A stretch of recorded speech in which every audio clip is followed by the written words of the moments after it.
யூடியூப்பில் பயணிக்கும் அனைத்து ஜோதிட நண்பர்களுக்கும் வணக்கம்.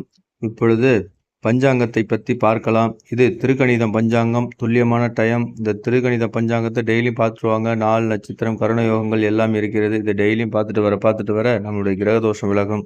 குருதி வருடம் பங்குனி 16ஆம் தேதி, ஆங்கில தேதி 31/3/2025, பட்சம் வளர்பிறை, கிழமை திங்கட்கிழமை, திதி துவதியை திதி, நட்சத்திரம் அஸ்வினி நட்சத்திரம், யோகம் வைத்துருதி யோகம், கருணம் கௌளவ கருணம், ராவுகாலம் 7:45 9:19 AM, யமகண்டம் 10:50 12:21 PM, குளிகை நேரம் 1:52 3:28 PM.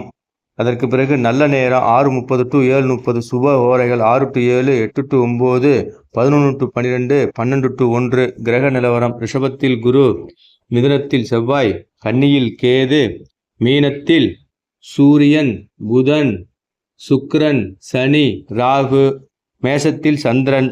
இன்றைக்கு கன்னிராசிக்கு சந்திராஷ்டமம் இருக்கிறது, கவனமாக செல்லுங்கள். 2.5 நாளைக்கு சந்திராஷ்டமம் இருப்பதால் ரொம்ப எச்சரிக்கை தேவை. அந்நாடும் பார்க்கக்கூடிய வேலைகளை பாருங்கள். இதை விட்டுட்டு புதியதாக வேலை ஆரம்பிக்காதீங்கள். உங்களுக்கு 7ஆம் இடத்தில் 5 கிரகங்கள் இருப்பதால் வீட்டுக்குள் சகல பிரச்சனைகளும் உருவாகக்கூடிய சூழ்நிலை இருக்குது. ஏன்னா கண்டகச்சனி நடக்க கொண்டிருக்கிறது. அதனால் கவனமாக செல்லுங்கள். நன்றி, வணக்கம்.